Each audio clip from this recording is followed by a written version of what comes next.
La pastilla que dejé escondida bajo mi lengua aquella noche no solo me salvó la vida, también me abrió los ojos a la verdad más aterradora que jamás imaginé sobre mi propio hogar. Pero esa noche, mientras sostenía entre mis dedos la pastilla blanca que mi esposo me daba todas las noches, entendí que algo en mí ya había despertado, incluso antes de fingir que la tragaba. Él me observaba desde la puerta, con esa sonrisa tranquila que siempre me pareció afectuosa, hasta que descubrí la verdad. Esa sonrisa era una máscara, una que ocultaba algo que me hacía temblar. Cuando él se dio vuelta para acomodar las cobijas, escondí la pastilla debajo de mi lengua, di un sorbo de agua y fingí caer rendida como siempre. Pero esta vez no cerré los ojos para dormir, los cerré para ver. A los 15 minutos, mi respiración se volvió lenta y profunda, simulada con más precisión que cualquier actuación de teatro. Él se inclinó sobre mí, revisó mis párpados, tocó mi cuello para sentir el pulso, y cuando creyó que estaba completamente dormida, soltó un suspiro satisfecho. Ese suspiro me heló la sangre. Durante años pensé que era un gesto de preocupación. Ahora entendía que era un ritual. Cuando salió de la habitación, dejé escapar el aire que retenía. Un miedo antiguo, ancestral, me recorrió de pies a cabeza. Y entonces escuché su voz susurrando palabras que jamás pensé oír en boca de un hombre que prometió amarme. Ella acaba de dormirse. Ven rápido. En ese instante, supe sin margen de duda que mi vida había dejado de ser mía desde hacía tiempo. Y también supe que esta noche sería distinta. Pero antes de continuar, quiero hacerte una invitación muy especial. Suscríbete al canal y deja tu me gusta. Esto me ayuda a ver que me apoyas y disfrutas de mis historias. Y comenta aquí abajo desde qué ciudad nos estás viendo. Ahora, continuemos. Esperé a que sus pasos se perdieran en el pasillo. Conté lentamente hasta 30. Mi cuerpo se movía torpemente, no por efecto de la droga, que esta vez no me tragué, sino por el terror que me apretaba las costillas. Me levanté de la cama en silencio, sintiendo la madera crujir bajo mis pies descalzos. Abrí la puerta apenas lo suficiente para ver el reflejo de la luz del pasillo. Él ya no estaba. Bajaba las escaleras con rapidez, cargando algo en la mano que no alcancé a ver. Pero cuando escuché la puerta del piso de abajo abrirse, supe que no estaba solo. Tomé una linterna pequeña guardada en mi cajón y bajé un escalón a la vez, conteniendo la respiración para que no se escuchara nada. Desde el segundo tramo de la escalera podía ver parte de la sala. Allí estaba él, junto a la puerta entreabierta. Una figura entró. Una mujer. No era joven, no era desconocida. Era mi cuñada, la hermana de mi difunto esposo. Una mujer que siempre me recibió con sonrisas, con abrazos, con «cuídate mucho». Una mujer que había llorado junto a mí cuando perdí a mi primer marido. Una mujer en la que confié durante décadas. Pero esa noche, su mirada no era de familia. Era de complicidad y de algo peor, anticipación. «¿Le diste la dosis completa?», preguntó ella. «Sí», respondió él sin dudar. «Está profundamente dormida. No despertará». Sentí que las piernas me flaqueaban. Mi esposo y la hermana de mi difunto marido, juntos, con un plan. Un plan que incluía drogarme todas las noches. Mi cuñada miró alrededor. «Tenemos poco tiempo», dijo. «Traje los documentos. Si ella firma esto mientras está sedada, mañana mismo iniciamos el proceso. Nadie sospechará. Es una mujer mayor. Pueden decir que estaba confundida». Mi corazón se detuvo por un instante. «Documentos, firma, proceso». Y entonces mi esposo respondió: «Perfecto. Esta casa y la cuenta de Manuel deben quedar a nuestros nombres cuanto antes. No podemos arriesgarnos a que ella cambie de idea. Mi marido muerto, su cuenta, mi casa, y una traición que llevaba años gestándose. Pero lo peor no era eso. Lo peor fue escuchar a mi cuñada decir: «Después de esto, no hará falta seguir con las pastillas.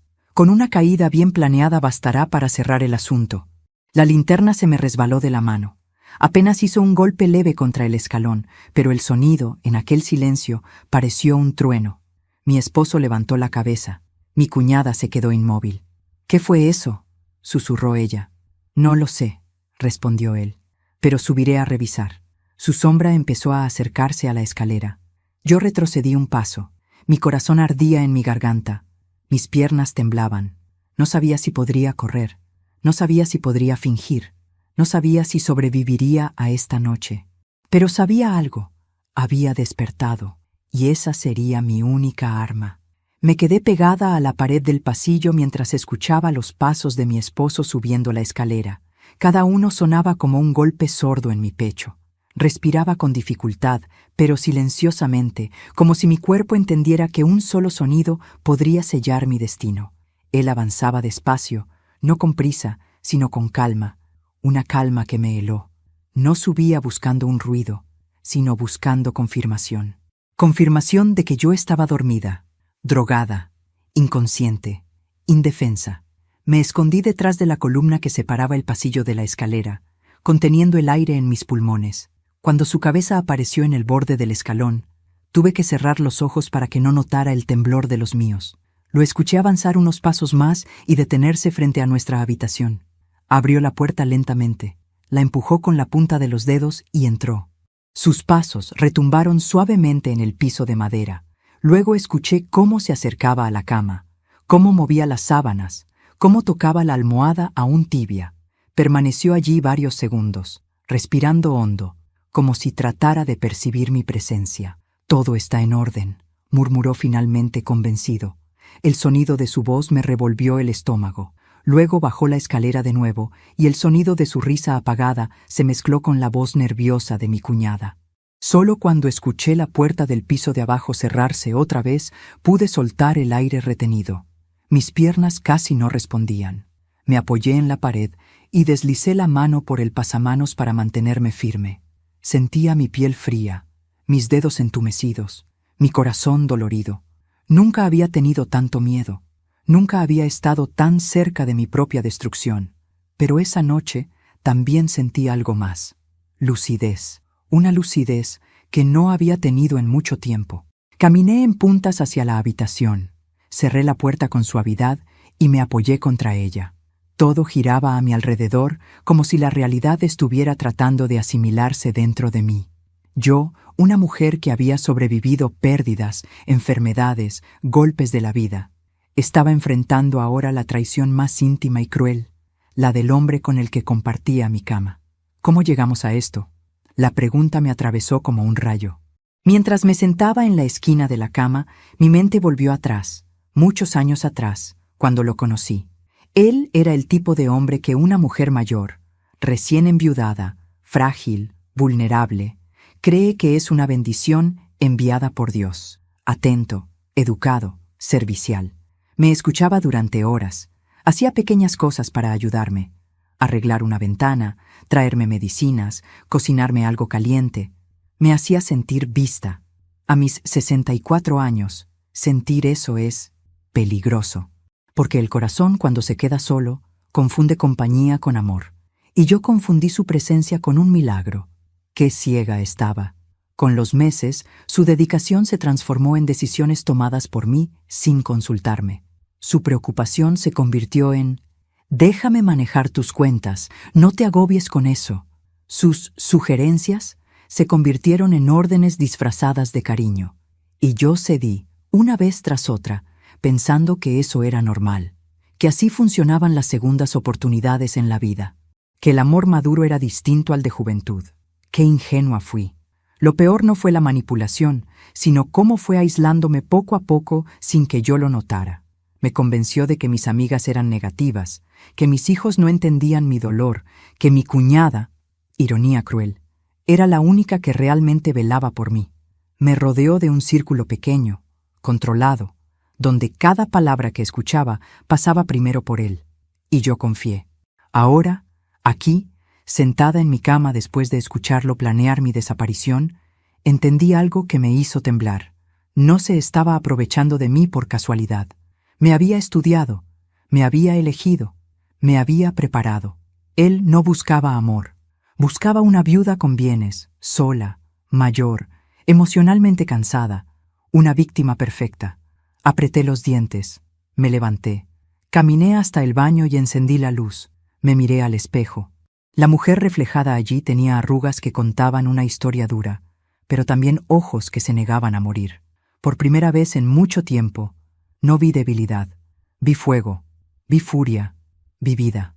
No podía quedarme quieta, no podía esperar al amanecer. Tenía que saber más, tenía que entender qué habían estado tramando exactamente.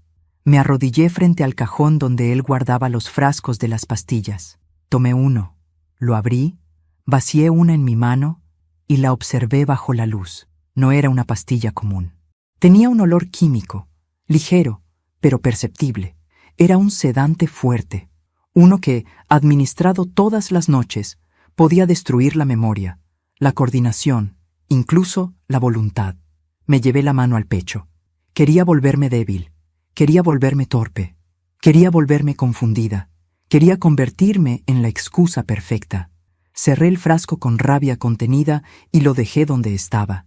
Tenía que descubrir más pruebas, algo que los incriminara directamente, algo que pudiera salvarme si todo salía mal, algo que me permitiera sobrevivir a lo que venía. Abrí su armario, revisé bolsillos de camisas y chaquetas, revisé su escritorio, sus cajones, su maletín, y entonces lo encontré. Un sobre, sellado, con mi nombre escrito a mano. Sentí un temblor recorrerme. Lo abrí con cuidado. Dentro había documentos, copias de mi firma falsificada, formularios que autorizaban transferencias bancarias, solicitudes legales para modificar propiedades, y lo peor, un certificado médico que aseguraba que yo sufría de deterioro cognitivo. Yo no tenía ningún deterioro. Él estaba fabricando uno. Me llevé la mano a la boca para no gritar. Había construido una versión falsa de mí, una mujer torpe, enferma, incapaz, una mujer que necesitaba tutela, una mujer que sería descartada sin levantar sospechas. Me senté en el piso, apreté los papeles contra mi pecho. Mi esposo había planeado todo, desde el principio, y yo iba a destruirlo. No dormí el resto de la noche, ni siquiera me atreví a sentarme en la cama. Caminé por la habitación en silencio, con los documentos aún temblando entre mis manos. Cada palabra, cada firma falsificada, cada nota confirmaba lo que mi corazón ya sabía. Mi esposo llevaba meses preparándose para desaparecerme sin dejar rastro. Usaría el certificado médico falso, las pastillas, mi supuesta confusión y el testimonio de mi cuñada, que fingiría ser la única interesada en mi bienestar. Todo encajaba como un rompecabezas macabro. Cuando el cielo empezó a aclarar, tomé una decisión que jamás imaginé tener que tomar a mis 64 años. Descubrir la verdad completa sobre las pastillas. Si quería sobrevivir, necesitaba saber qué me había estado dando. Me puse un abrigo y salí de la casa en silencio, sin encender luces ni cerrar puertas de golpe. Me moví como una sombra, con la sensación constante de que él podía aparecer detrás de mí en cualquier momento. La farmacia local abría temprano, y su dueña, Clara, había sido compañera mía en la escuela hace más de 30 años. Confiaba en ella más que en cualquier médico cercano. Entré justo cuando levantaban la cortina de metal. Clara me miró sorprendida. «Mercedes, qué temprano. ¿Estás bien?» No supe qué decir. «Necesito que analices algo», respondí simplemente. Le entregué el frasco de pastillas. Clara lo tomó entre sus dedos y frunció el ceño. «¿Esto te lo recetó un médico?» «Mi esposo», dije, sintiendo vergüenza por esa frase. Clara abrió el frasco, tomó una pastilla, la examinó contra la luz, luego tomó otra y la partió con una espátula pequeña. Cuando vio el polvillo rosado en el interior, su expresión cambió. «Mercedes, ¿cuánto tiempo llevas tomando esto?» «Meses», respondí, y cada vez me sentía más cansada, más torpe, más fuera de mí. Ella apoyó ambas manos en el mesón. «Esto no es un sedante común. Tiene triciclínicos y un compuesto que se usa para pacientes psiquiátricos severos. En dosis bajas pueden alterar el equilibrio, la memoria, los reflejos, pero en dosis continuas…» Me miró con un horror que jamás olvidaré. «Podrían hacerte parecer desorientada, confusa, como si tuvieras demencia temprana». Sentí que las piernas me fallaban. «Clara, él quería que yo pareciera enferma». Clara asintió lentamente. «Sí, es exactamente lo que buscaba. Si alguien hubiera pedido un examen cognitivo para ti, esta medicación lo habría arruinado todo. Me llevé las manos a la boca. Mis ojos se llenaron de lágrimas. No solo quería robarme, quería destruir mi identidad. Clara, aún impactada, tomó una muestra y dijo: «Puedo hacer un análisis completo, pero... Mercedes, escucha. Si él tiene acceso a medicamentos así, no está actuando solo. Esto no lo consigue cualquiera. Necesita contactos, médicos corruptos, farmacéuticos dispuestos o una red». La palabra red me hizo temblar. Mi estómago se hundió, pero antes de que pudiera responder, Clara añadió algo que me heló la piel. «De hecho, reconozco este sello en el frasco. Pertenece a una clínica privada. Y no es una clínica común. Mercedes, esa clínica ha estado involucrada en escándalos por certificados falsos y manipulaciones de pacientes mayores. Una clínica, documentos falsos, pastillas, mi esposo. Todo estaba conectado». Tomé el frasco con manos temblorosas. «Gracias, Clara. Necesito irme». Ella me sujetó del brazo. «Mercedes, ten cuidado. Hombres que hacen esto no se detienen fácilmente». De regreso a casa, mi respiración era entrecortada. Sentía el peligro pegado a mi espalda como un animal hambriento. Cuando entré por la puerta principal, escuché ruido en la cocina. Mi corazón dio un salto, pero era él, moviéndose con normalidad, como si nada hubiese pasado. «¿A dónde fuiste tan temprano?», preguntó sin girarse. Sentí un sudor frío correr por mi espalda. «A caminar», respondí. «¿Caminaste sin avisarme? Podrías haberte caído», dijo con tono de reproche. Ese hombre que me quería muerta, fingía preocuparse por mí. Me acerqué lentamente. «No te preocupes tanto», dije, imitando su tono cariñoso. «Estoy bien». Él se giró. Me miró fijamente. Sus ojos parecían tratar de leer mis pensamientos. «¿Tomaste tu pastilla anoche?», preguntó, escaneando mi rostro. Mi boca se secó. «Claro», mentí. Y ahí lo vi. Una chispa de satisfacción. Una sombra de triunfo. «Perfecto», dijo, lavándose las manos. «Esta noche te daré algo más fuerte. No has dormido bien». Mi corazón se detuvo por un instante. Sabía exactamente qué significaba eso. Había notado mi resistencia. Se acercó lentamente. «Mercedes, tú sabes que lo hago por tu bien. A tu edad, necesitas estabilidad. Necesitas confiar en mí». Lo observé con una serenidad que ni yo entendía. «Confío», mentí otra vez. Pero dentro de mí, algo ardía. Un fuego nuevo. Una fuerza que jamás imaginé tener. Esa tarde, salí al patio fingiendo regar las plantas. Mi esposo estaba dentro, hablando por teléfono. Su voz parecía baja, pero no lo suficiente para escaparse del eco del ventanal abierto. «Sí, está más débil. No tardará». Mi mano tembló sobre la manguera. «Sí, tengo los documentos. Su firma será cuestión de horas». Sentí un escalofrío recorrerme los brazos. Y después de eso, ya saben qué hacer. No quiero nada ruidoso. Una caída, una confusión. Algo típico de gente mayor. Ahogué un grito. Mis dedos se cerraron con tanta fuerza que casi rompí la manguera. Solo entonces entendí el alcance del plan. Y la imagen que vi la noche anterior. Mi cuñada entrando a la casa. No era lo peor. Había alguien más. Otro cómplice. Alguien que estaba dando órdenes. Alguien por encima de ellos.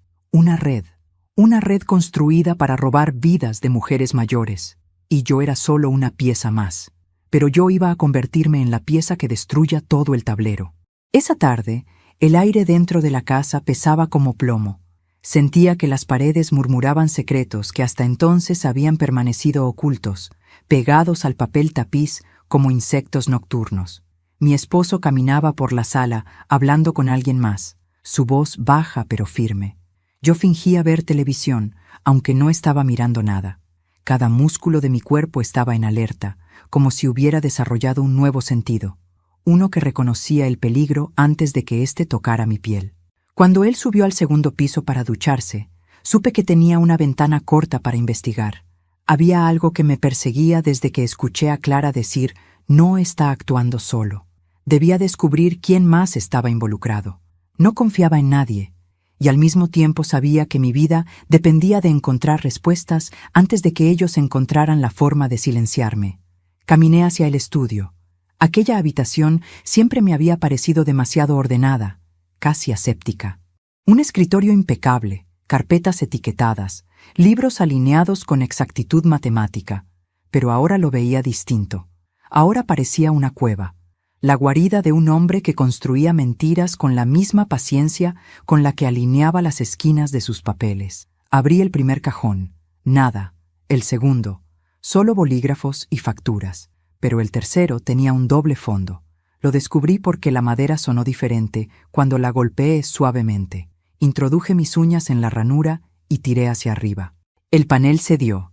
Dentro había un sobre grueso, un llavero con un único número grabado, 22, y un dispositivo pequeño que reconocí inmediatamente, una grabadora de voz. Mi corazón se aceleró. Tomé la grabadora y presioné reproducir. El proceso continúa según lo acordado, dijo la voz de mi esposo.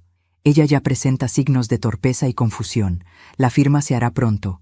Otra voz, profunda y seca, respondió. No queremos errores, Diego. Ya perdiste a tus 2 primeras candidatas. Esta debe salir perfecta. Mi respiración se cortó. ¿2 primeras candidatas? ¿Perdiste? ¿Él ya había intentado esto antes? Lo sé, respondió mi esposo. Pero esta mujer es distinta. Está sola, no tiene a nadie que interfiera. Sentí náuseas. Tuve que apoyarme en el escritorio para no caer. Cuando terminen, dijo la voz desconocida, recogeremos la propiedad adjudicada. Su cuñada confirmó los detalles. Después, ya sabes qué hacer. Ya sabes qué hacer. La frase me perforó los huesos. Yo no estaba destinada a sobrevivir. Apagué la grabadora, sintiendo un sudor frío recorrerme la espalda. Guardé todo en su lugar con el máximo cuidado. Iba a tomar el sobre, pero me detuve. Si faltaba algo, él lo notaría. Y yo no podía dar un paso en falso. Escuché la ducha detenerse en el piso de arriba. Mi tiempo se había agotado. Cerré el cajón con cuidado, pero en mi prisa no coloqué el doble fondo exactamente como estaba antes. Sonó un clic demasiado fuerte. Un sonido que no debería haber estado ahí. Me congelé. ¿Mercedes? La voz de mi esposo resonó desde arriba. ¿Dónde estás? Mi sangre se heló. Traté de controlar mi respiración. En la sala, respondí con voz firme. Bajó los escalones con paso lento, medido. Cada uno sonaba como una sentencia. Yo me aparté del escritorio y tomé un trapo, fingiendo limpiar el mueble del pasillo. Él apareció en la puerta del estudio con una toalla alrededor del cuello. ¿Qué haces ahí?, preguntó, entornando los ojos. Limpiando, contesté sin apartar la mirada del polvo imaginario. Lo observé por el rabillo del ojo. Caminó hacia el escritorio. Mi corazón martillaba con tanta fuerza que pensé que él lo escucharía. Estaba a punto de abrir el cajón cuando su teléfono vibró en su bolsillo. Se detuvo. ¿Sí?, dijo contestando la llamada. No, aún no. Esta noche será mejor. Sí, lo haré yo. Se giró hacia mí. Voy a salir un momento. No tardes en tomar la pastilla. Hoy necesitas dormir bien. Lo observé marcharse. Su figura traspasó la puerta principal y el sonido del motor del auto se alejó calle abajo. Solo entonces pude respirar. Me desplomé en el sillón. Mi cuerpo temblaba. La adrenalina me había drenado. Pero ahora sabía lo que nunca imaginé. Él no era el monstruo mayor. Era solo un eslabón de una cadena mucho más grande. Quise llorar, pero ya no tenía lágrimas. Tenía algo más poderoso: claridad. Decidí revisar su teléfono antiguo, uno que había guardado como si fuera basura electrónica. Lo encontré en una caja del garaje. Para mi sorpresa, aún encendía. No tenía señal ni chip, pero sí tenía mensajes guardados. Mensajes que no había borrado del todo. Los nombres no estaban completos. Eran iniciales. C22MRAS. Pero los mensajes eran lo peor que había leído en mi vida. La paciente anterior no resistió. Necesitamos que la próxima esté más aislada. No olvides falsificar el historial clínico. Cuando firme, avisa. El comprador ya está listo. Comprador, paciente, falsificar. Y allí estaba, la pieza final del rompecabezas. Esto no era solo un plan personal de mi esposo. Era un negocio de apropiación de bienes de mujeres mayores. Una red que buscaba viudas solas, las sedaba, las declaraba incapaces y luego las eliminaba discretamente. Sentí una oleada de rabia quemar mi pecho. Mis manos se cerraron en puños. Durante años fui tratada como una pieza frágil, una mujer mayor, un estorbo sin valor, pues ahora esa mujer mayor estaba a punto de quemarles la red entera. Cerré el teléfono, respiré hondo, me puse de pie con una fuerza nueva, y entonces escuché un ruido afuera, un auto, el motor apagándose, pasos acercándose a la puerta, pero no era el auto de mi esposo, era uno más pesado, más lento, más decidido, y supe, sin necesidad de asomarme, que quien venía no venía a saludarme. Venía a rematar el trabajo que él no había terminado. El auto se detuvo justo frente a mi casa. Desde la ventana del estudio vi la silueta de un hombre bajar lentamente, como si no le preocupara ser visto. Su postura transmitía algo escalofriante: seguridad. Esa seguridad que tienen quienes saben perfectamente que nadie sospechará de ellos, que nadie los enfrentará, que nadie escapará de sus planes. Me alejé del ventanal sin hacer ruido y me escondí detrás de la cortina gruesa. El hombre miró hacia ambos lados de la calle, revisando que no hubiera vecinos curioseando. Luego acomodó su chaqueta, tocó la puerta de la guantera de su auto y sacó algo pequeño que no logré distinguir desde mi ángulo. Algo metálico, algo que hizo brillar la luz del sol en un destello que me heló. Golpeó la puerta con 3 golpes suaves. No dije una palabra. No di un paso. Esperé. Los golpes volvieron, esta vez más firmes. Me llevé una mano al pecho para contener el temblor de mi respiración. No podía abrir. No debía abrir. Una víctima hubiera abierto.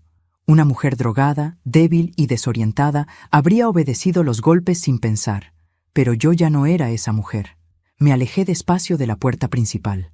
A los pocos segundos, escuché algo peor que los golpes: el sonido de una llave entrando en la cerradura. Le habían dado una copia. Mi esposo le había dado una copia. Ese hombre tenía acceso a mi casa, a mí. Corrí hacia la cocina sin hacer ruido y me escondí detrás de la isla central. La puerta se abrió lentamente. Escuché sus pasos entrar, silenciosos, como pasos de alguien acostumbrado a caminar en casas ajenas, sin ser escuchado. «Mercedes», llamó con un tono inquietantemente amable, como si buscara a una anciana confundida. No respondí, no respiré. «Sé que estás aquí. Diego dijo que no saldrías y que no despertarías tan pronto». Mi corazón golpeó con fuerza. El hombre caminó hacia la sala. Escuché cómo tocaba los muebles, como si buscara signos de actividad. Luego avanzó hacia el pasillo. Su sombra se movía entre las rendijas del mueble. Tenía el control de la casa y sabía exactamente qué buscaba. Justo cuando pensé que entraría a la cocina, sonó mi teléfono. Me tensé como si me hubieran clavado un cuchillo. Lo había dejado sobre la mesa del comedor, a plena vista. El hombre caminó hacia él. Lo tomó y contestó. Sí, no era su voz la que temblaba. Era la de mi esposo, al otro lado. ¿Está despierta?, preguntó Diego. La casa está abierta.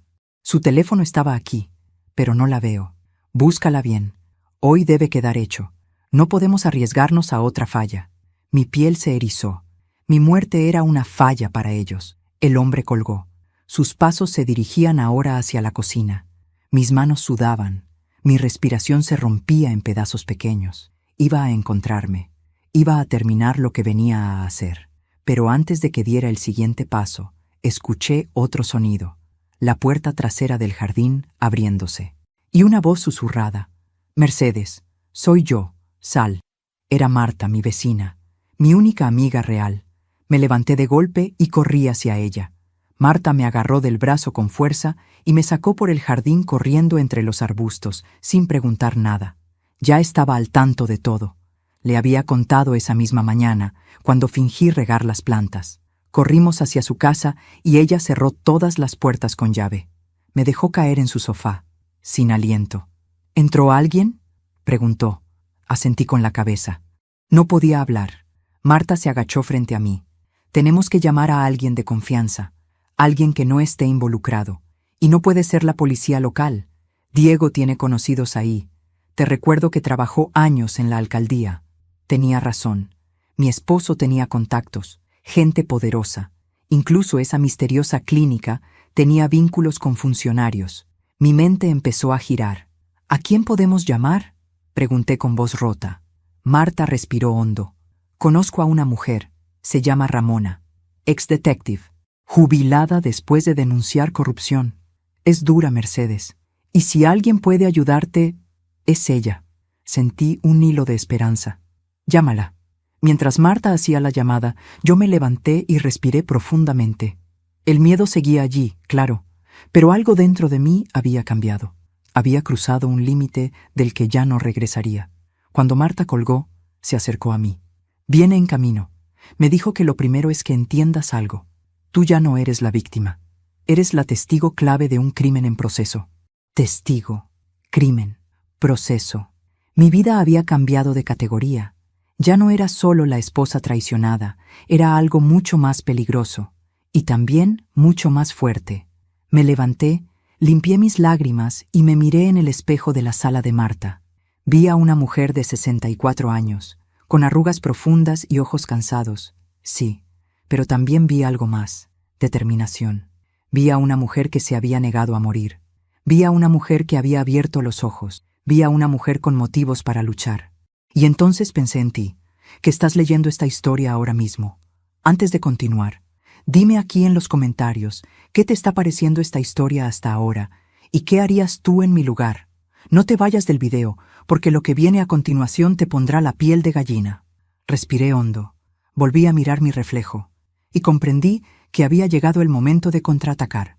Cuando Ramona llegó, con su porte firme y una mirada que combinaba experiencia y cansancio, lo supe inmediatamente.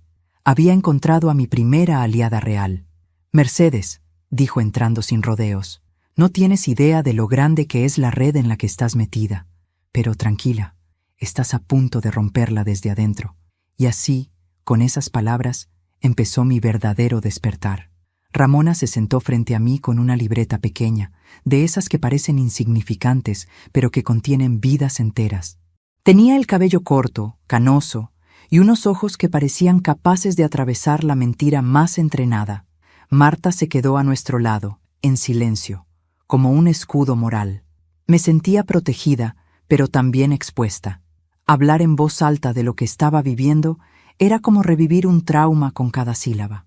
Mercedes, dijo Ramona con tono pausado, lo primero que necesito es que entiendas esto.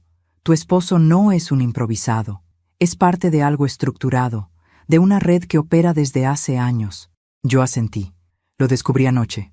La grabadora, los mensajes, hablan de pacientes anteriores. Ramona hizo una nota. Sí, casos previos, mujeres mayores, sin red familiar o con familiares manipulables. Lo que buscaban contigo no es nuevo. Sentí un escalofrío recorrerme los brazos. ¿Y qué hacemos? Ramona apoyó sus codos en la mesa. Primero, pruebas. Necesitamos pruebas limpias que no puedan destruir. Pero también debemos hacer que ellos crean que aún estás bajo su control. Me quedé en silencio. Esa idea, aunque lógica, me heló. Fingir otra vez. Dormir cerca del hombre que quería matarme. Respirar junto a él.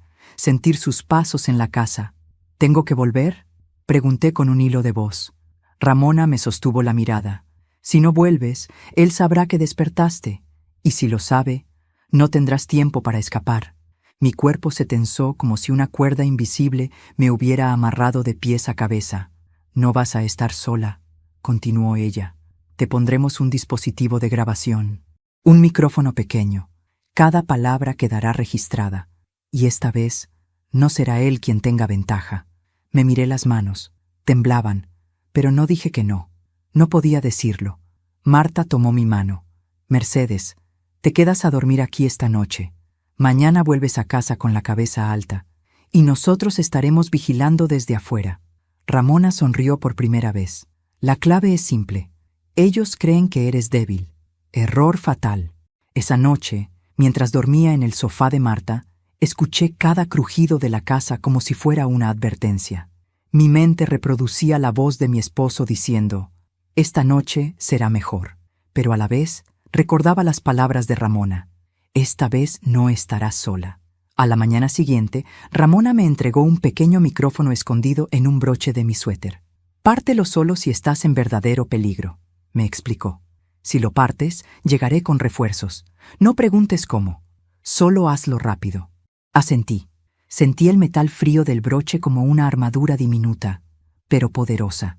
Cuando caminé de regreso a mi casa, mis piernas parecían de plomo. Cada paso me acercaba a un monstruo que había fingido amar. Pero debía hacerlo. Debía entrar en su guarida antes de que él notara mi ausencia como algo sospechoso. Al abrir la puerta, lo vi en la sala, sentado en su sillón favorito.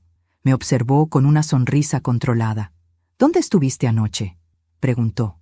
Ese tono suave, ese tono que antes confundía con cariño, ahora sonaba a veneno. Me sentía rara, mentí. Fui a casa de Marta, solo por unas horas. Sus ojos se entrecerraron. «No tomaste tu pastilla», dijo sin rodeos. Mi estómago se tensó. Sí la tomé, solo me sentí mareada. Él se levantó, se acercó, me olió.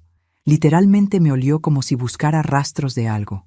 «No mientas, Mercedes», susurró cerca de mi oído. «A tu edad, mentir te hace ver mal». Apreté los dientes para no temblar. «No estoy mintiendo», dije. Él retrocedió. «Muy bien. Hoy estaré más atento. No quiero que nada te pase». Esa frase tenía filo. Durante el día, actué como siempre, moviéndome lentamente, como si estuviera cansada, dejando las llaves donde no iban, preguntando 2 veces la misma cosa, todo para convencerlo de que seguía bajo su control. Pero esta vez tenía ojos extra vigilándome. Ramona me enviaba mensajes en clave. Marta pasaba frente a la casa cada tanto. Yo hablaba en voz alta cuando él no estaba, para registrar detalles en el micrófono. Anoté horarios, frases, llamadas, todo. Necesitábamos que la red completa quedara expuesta. Mientras tanto, Diego parecía inquieto. Se acercaba a cada rato a preguntarme cómo estaba, si había tomado agua, si estaba cansada. Me observaba como un cazador que revisa la jaula. Por la tarde, lo escuché hablar por teléfono desde el patio. «Sí, creo que hoy estará lista». No firmó anoche, pero estará débil. Confía en mí. Esta noche lo haremos. Esta noche. Mi mano fue directamente al broche, pero aún no. Ramona había sido clara, solo en peligro inminente, y aunque el peligro era enorme, todavía no había dado el golpe final. Tenía que esperar, tenía que soportar un poco más. Por la noche, Diego preparó té, un té que nunca tomaba, un té que él insistió en servirme. Lo puso frente a mí en la mesa. El vapor subía suavemente, y yo veía el veneno en ese vapor como si fuera visible. «Tómatelo», dijo con voz cálida, pero con los ojos vacíos. «Dormirás mejor». Mis dedos temblaron, pero sostuve la taza. Acercarla a mis labios fue uno de los actos más valientes de mi vida. «Bébelo todo», insistió. Lo incliné. Dejé que el líquido tocara apenas mis labios, y fingí tragar. «Muy bien», dijo él, satisfecho. «Hoy quiero que duermas profundamente». Se acercó. Me acarició el cabello, un gesto que antes había sido tierno, hoy repugnante. «Esta noche terminará todo, mi amor». Mi corazón dio un vuelco. La habitación parecía volverse más oscura. Me levanté, fui al dormitorio. Me acosté sobre la cama, fingiendo ojos pesados. Diego me observó desde la puerta. «Te veré en un rato», susurró. Cerró la puerta. Y yo tomé aire. Presioné el broche, justo antes de escuchar sus pasos dirigirse hacia el sótano. El clic del broche resonó en mi pecho como un disparo silencioso. Sabía que Ramona, al otro lado de algún punto oculto del vecindario, reconocería la señal y se pondría en movimiento. Eso me daba una seguridad leve, tenue, como un hilo delgado sosteniéndome sobre un abismo. Pero Diego estaba en la casa. Y no estaba solo. Sabía que no estaba solo. Y ese pensamiento hacía que mis manos sudaran y que mis pulmones se encogieran con cada respiración. Me quedé recostada, fingiendo que la droga había surtido efecto.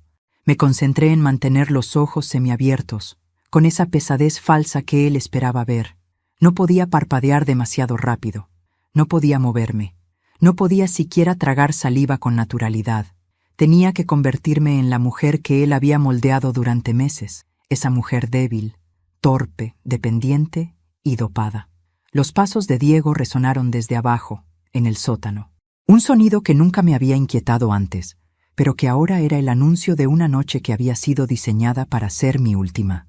Escuché el ruido metálico de una caja abriéndose, el arrastre de algo pesado, una voz tenue filtrándose entre las sombras. No logré entender qué decía, pero reconocí el tono. Obediencia. Era la misma voz que escuché aquella noche en que fingí dormir. Esa voz no era de mi cuñada. Había otro hombre allí, otra pieza del rompecabezas, un cómplice más profundo. Alguien que operaba desde las sombras. Diego subió nuevamente. Caminó por el pasillo, su respiración acompasada, como quien prepara un acto meticuloso. Abrió la puerta de la habitación sin hacer ruido. Lo vi apenas con los ojos entrecerrados, su silueta alta, su postura relajada, la certeza absoluta de que yo estaba rendida a sus manos. Llevaba algo detrás de la espalda. No pude distinguir qué era, pero el brillo metálico que reflejaba la luz tenue me provocó una punzada en el estómago. Se acercó a la cama. Sentí su mano tocando mi frente. «Así está mejor», murmuró. «Finalmente te dormiste. No sabes cuánto necesitaba esto, Mercedes». Tragué saliva con un esfuerzo monumental para hacerlo parecer involuntario. Él sonrió. «Pobre, ya no razonas. Es mejor así. Siempre fuiste un estorbo para ti misma». Quise gritarle, quise incorporarme y escupirle en la cara toda la verdad. Pero no podía arruinarlo. No ahora. Cada palabra suya debía quedar registrada. Cada frase era una bala contra él y contra la red. «La firma será mañana», dijo, caminando hacia la puerta. «Y después, bueno, ya sabes, un tropiezo, un accidente tonto. Nadie se sorprenderá. Una mujer de tu edad, estas cosas pasan». Quise contener las lágrimas, pero el dolor emocional me atravesó como una lanza. No por lo que planeaba hacerme, sino por lo que había hecho de mí. Me convirtió en una sombra durante meses, y yo ni siquiera lo vi venir. Diego cerró la puerta. Sus pasos siguieron por el pasillo. Luego escuché otro sonido, la puerta del jardín abriéndose. Me levanté de inmediato. El corazón me golpeaba el pecho como si quisiera salir. Me acerqué a la ventana y vi dos sombras moviéndose en el césped. Diego y un hombre más. Un hombre robusto, vestido de negro, con los hombros anchos y la cabeza rapada. Hablaban en voz baja. «Hoy lo terminamos», dijo mi esposo. «¿Estás seguro de que la dosis fue suficiente?», preguntó el otro. «Sí. Está prácticamente inconsciente. No podrá resistir». Me aparté de la ventana antes de que alzaran la mirada. No podía seguir esperando. Sabía que Ramona ya venía, pero ellos estaban acelerando su plan, y yo necesitaba ganar tiempo. Tomé el frasco de pastillas que guardaba en mi mesa de noche y vertí varias en el lavabo, cerrando la llave para que corrieran por el desagüe. De inmediato me arrepentí. Si él notaba el frasco más liviano, sospecharía. Pero no tenía tiempo para pensar demasiado. Abrí el armario, tomé una manta y me cubrí los hombros mientras escuchaba nuevamente la puerta trasera cerrándose. Diego regresaba. Volví a la cama y fingí estar peor que antes. Respiración lenta, ojos a medio cerrar, cuerpo flojo. Al segundo exacto, Diego abrió la puerta. Su mirada me recorrió como un escáner. «Perfecto», susurró. «Así te quería». Se acercó con paso decidido y se sentó a mi lado. Olía a colonia, esa colonia que alguna vez fue sinónimo de seguridad para mí. Ahora era solo un recordatorio del peligro. «Mercedes», dijo con tono casi amable, «tienes que saber algo antes de dormirte por completo. No soy el malo en esta historia. Esto…» acarició mi brazo como si fuese una niña. «Esto es lo mejor para todos. Tú ya viviste lo que tenías que vivir. No te queda nada más». Mi rabia se encendió como un fogonazo, pero respiré lento. Tenía que seguir escuchándolo. «Tu casa será mejor aprovechada. Tus bienes también. Y tú…», sonrió. «Tú estarás tranquila. Sin dolor, sin confusión, sin miedo». Si él supiera que justamente esa noche era la primera en meses en la que yo no sentía miedo. Se levantó, fue hacia el buró y sacó un sobre grueso, el mismo que yo había visto en el doble fondo del cajón. «Mañana firmarás esto». Lo golpeó suavemente contra su mano. «Y después de eso, te prometo que no sufrirá nadie más». Me quedé inmóvil. Cada palabra era dinamita. Entonces, algo inesperado ocurrió. Un ruido afuera, un chasquido seco, como el golpe de algo contra el portón. Diego frunció el ceño. Se acercó a la ventana. Miró hacia la calle. «¿Qué demonios?», escuché voces, pasos firmes, y un grito. «¡Policía! ¡Abra la puerta! El corazón se me escapó del pecho. Ramona había llegado. Pero, ¿tan rápido? Diego salió corriendo del dormitorio. Yo me levanté apenas la puerta se cerró tras él. Mis piernas temblaban, pero podía caminar. Tomé el sobre que había dejado sobre la cama. Lo guardé bajo mi suéter. Corrí hacia la puerta del corredor y escuché todo desde el pasillo. «Señor Diego Álvarez, abra en este instante». «¿Qué está pasando?», gritó él. «Tenemos una orden de registro y denuncia anónima por intento de homicidio». Ramona. Esa mujer era un huracán. «No pueden entrar», respondió Diego con la voz alterada. «Tenemos autorización judicial», dijo una voz masculina firme. Los golpes en la puerta se hicieron más fuertes. El otro hombre, el robusto, susurró algo. «Diego, debemos salir por atrás». «Ella está despierta», gritó mi esposo de pronto. «Ella está despierta». Mi cuerpo se congeló. Sabía que vendría por mí. Sabía que lo haría en segundos. Corrí hacia el baño y me encerré. Escuché sus pasos, sus golpes contra la puerta. «Mercedes, sal de ahí. No hagas esto más difícil». Me apoyé contra el lavabo, el sobre aún bajo mi suéter, y busqué algo para defenderme. Tomé un frasco de perfume de vidrio grueso. «Mercedes, abre. Tenemos que irnos. No volverás a tocarme», grité por primera vez, con tanta fuerza que mi garganta ardió. Hubo silencio. Luego escuché un rugido de furia y el golpe violento contra la puerta. Uno más. Otro. La puerta empezó a ceder. «¡Policía, alto!», gritaron desde el pasillo. Escuché pasos, gritos, cuerpos golpeándose, vidrios rompiéndose. Diego dejó de golpear la puerta.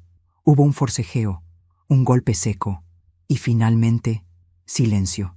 Después, una voz firme. Una voz que me devolvió el alma al cuerpo. «Mercedes, soy Ramona. Ya puedes salir».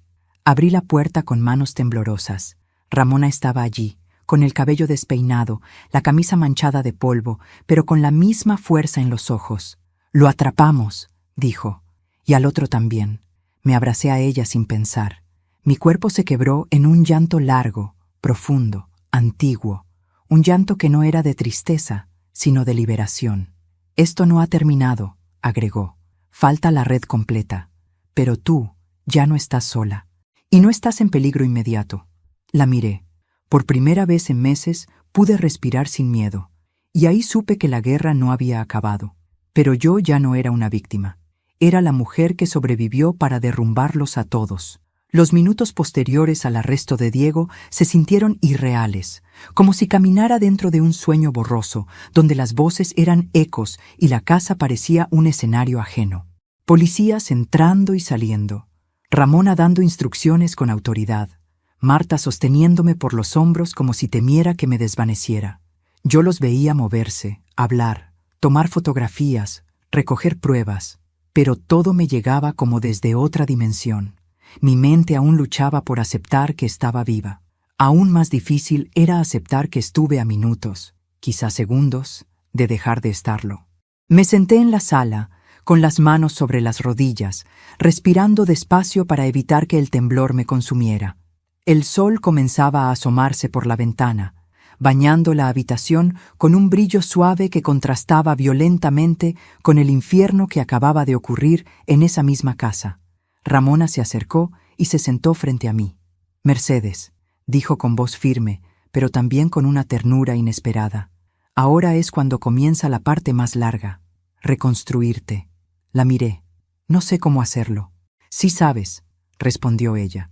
«Lo has estado haciendo desde la noche en que fingiste tomar esa pastilla». Mis ojos se humedecieron. Marta, de pie junto a la puerta, agregó: «Lo valiente no fue denunciar. Lo valiente fue abrir los ojos. Muchas mujeres no llegan a hacerlo jamás». Quise responder, pero las palabras se atoraron en mi garganta. Respiré hondo, dejé que el aire saliera lentamente y miré alrededor. Por primera vez, la casa ya no parecía mi prisión, pero tampoco era mi hogar. Era el lugar donde casi me destruyen, el lugar donde él me convirtió en una sombra sin voluntad, el lugar donde la muerte esperó pacientemente cada noche. Ramona debió leer mis pensamientos, porque dijo: «No dormirás aquí esta noche, ni en varias noches». Asentí de inmediato. «No quiero quedarme». «Perfecto». La policía se encargará del resguardo, añadió ella. Pero tú tienes que ir a un sitio seguro. Y más importante aún, debes decidir qué harás con esta casa cuando todo termine. Marta intervino, siempre práctica. Podrías venderla, pero la idea me atravesó como una hoja afilada. No, dije. Esta casa no es un recuerdo de dolor, es la prueba de que sobreviví. Y no dejaré que él transforme eso también. No voy a permitir que esta historia termine con una huida. Ramona sonrió apenas. Entonces haremos que la casa vuelva a ser tuya, solo tuya, sin sombras. Fui a casa de Marta, dormí en su cuarto de visitas, o intenté dormir. Pasé horas con los ojos abiertos, mirando el techo, repasando cada detalle de los últimos meses, la pastilla escondida bajo la lengua, las conversaciones en la oscuridad, el sobre con mi nombre falsificado, el hombre desconocido caminando por mi casa como si fuera la suya. Me estremecí. Aún así, había un pensamiento que me daba fuerza. La red seguía ahí afuera, pero yo había sido la primera en sobrevivir. Al amanecer, Ramona vino a buscarme. Necesitamos que declares. Serás la pieza central de todo esto. Yo asentí. Me vestí. Y fuimos. La comisaría estaba fría, con paredes blancas que parecían acentuar el cansancio en los ojos de todos los presentes. La declaración fue larga, exhaustiva, dolorosa. 3 horas reviviendo cada detalle. El té adulterado, los susurros nocturnos, las amenazas veladas, la grabadora con las voces de los hombres planeando mi muerte. Cuando terminé, el fiscal, un hombre serio, con el ceño fruncido de forma permanente, me dijo: «Señora Mercedes, su caso puede destapar una red criminal de años. Tendremos que protegerla. Su testimonio es invaluable. Protección». Nunca pensé necesitar protección a mis 64 años, pero también nunca pensé que mi esposo intentaría asesinarme. Salí de la comisaría agotada, pero con el espíritu firme. Una mujer que sobrevive a la muerte se convierte en otra clase de persona. Ramona me llevó a su auto. «Vamos a revisar la casa. Necesito que me digas si algo falta». Cuando cruzamos la puerta principal, sentí un nudo apretarse en mi garganta. Pero entré, no con miedo, sino con una calma extraña, como quien regresa a la escena de una batalla después de haberla ganado. Fuimos al estudio, al dormitorio, al sótano donde Diego había intentado preparar su último movimiento. Ramona revisó cajas, levantó alfombras, abrió cajones ocultos. A cada paso descubría algo más perturbador: carpetas con nombres, fotografías de otras mujeres, documentos legales adulterados, números de cuenta, certificados médicos falsos. Era una operación completa, una maquinaria de robo, manipulación y muerte. Y yo había sido la próxima en la lista. Pero encontré algo más, algo que no esperaba. Una caja pequeña, metálica, dentro de la pared falsa del sótano. La abrí. Dentro había un colgante, uno que reconocí de inmediato. Era mío. Un regalo de mi primer esposo antes de morir. Creí haberlo perdido, y entender eso me rompió el alma. Diego me robó incluso mis recuerdos. Me hundí en una silla, llorando en silencio. Ramona puso su mano sobre mi hombro. «Mercedes, te quitaron demasiado, pero también te subestimaron demasiado». Limpié mis lágrimas. «¿Qué pasará ahora? Tu esposo y su cómplice enfrentarán cargos graves», respondió. «Pero aún falta otro hombre. Y la clínica. Y las mujeres anteriores, cuyas familias no sabían la verdad». «¿Y yo?», pregunté. Ella me miró con una mezcla de respeto y dureza. «Tú vas a ayudarnos a derribar todo. Necesitamos tu declaración, tu evidencia y tu voz. Tú eres la sobreviviente que ellos nunca imaginaron. Eres su ruina». Me quedé en silencio.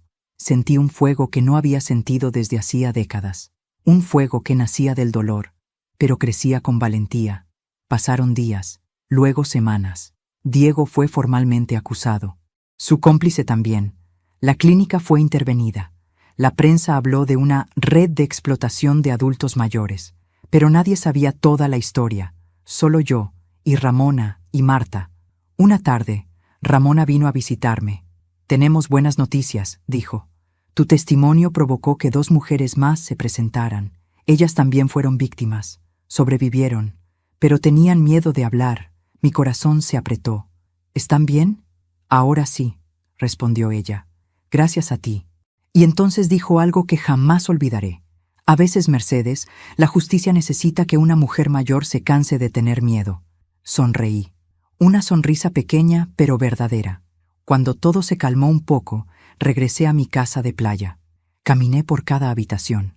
Por primera vez en meses, las ventanas dejaban entrar luz sin sentirse como cuchillos. El silencio ya no era amenaza. Era paz, pero también responsabilidad, porque esa casa era un recordatorio de lo que sobreviví y de lo que debía hacer. Me senté frente al mar, respiré hondo y cerré los ojos. Pensé en Diego, pensé en la red, pensé en el veneno, en las pastillas, en la grabadora, en la puerta del baño casi derribada.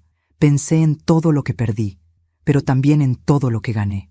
Gané fuerza, gané claridad, gané libertad, gané la oportunidad de sobrevivir para contar la historia. Y eso era una victoria más grande que cualquier venganza. Pero no me engañé. La venganza también llegaría. La justicia avanzaría. Y sería elegante, lenta, precisa, como yo. Me levanté, miré al horizonte y dije en voz baja, para mí misma, no sobreviví para olvidar, sobreviví para que no vuelva a pasarle a ninguna mujer más. El viento llevó mis palabras, y supe que era el final correcto.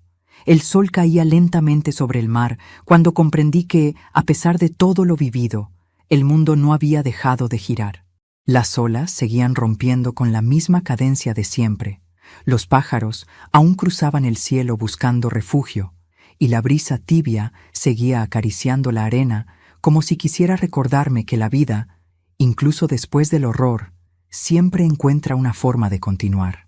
Me senté en mi silla favorita frente al ventanal y dejé que mis manos reposaran sobre mi regazo. Sentía mi cuerpo cansado, sí, pero también más ligero de lo que había estado en meses. Como si, al fin, pudiera respirar sin la sombra de Diego acechando cada movimiento. Miré alrededor de la casa. Ya no veía el escenario del sufrimiento, ni las habitaciones donde el miedo me había paralizado tantas noches. Ahora veía un espacio que volvía a ser mío, un lugar que resistió conmigo. Y en esas paredes recuperadas entendí algo que me costó aceptar. Yo no era la mujer que entró aquí por primera vez creyendo que necesitaba ser cuidada. No. Era la mujer que salió viva de su propio infierno y regresó más fuerte que nunca. A veces me pregunto en qué momento exacto dejé de ser una víctima. Quizá fue cuando escondí aquella pastilla bajo mi lengua. Quizá cuando escuché los susurros desde el piso de abajo. Quizá cuando presioné el broche que llamó a Ramona. O quizá fue antes, cuando mi corazón decidió que ya no permitiría más abusos disfrazados de cariño. No lo sé con certeza. Lo único que sé es que ahora camino con la cabeza en alto, sin disculpas, sin miedo, porque sobrevivir no fue suerte, fue valentía. Y aquí, frente al mar, con el viento moviendo las cortinas y la luz dorada del atardecer bañando la casa, agradecí estar viva, agradecí haber despertado, agradecí no haber sido silenciada. Ahora, antes de despedirme, quiero invitarte a algo muy especial. Si esta historia te conmovió, regálame tu me gusta. Me ayuda a ver que estás aquí, acompañándome en cada capítulo de estas historias llenas de dolor, valentía y renacimiento. Suscríbete al canal para no perderte las próximas narraciones.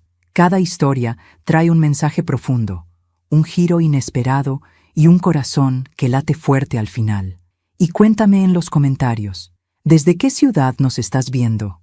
¿Qué sentiste con este final? ¿Qué habrías hecho tú en mi lugar? Gracias por acompañarme hasta aquí, por escuchar, por sentir, por estar.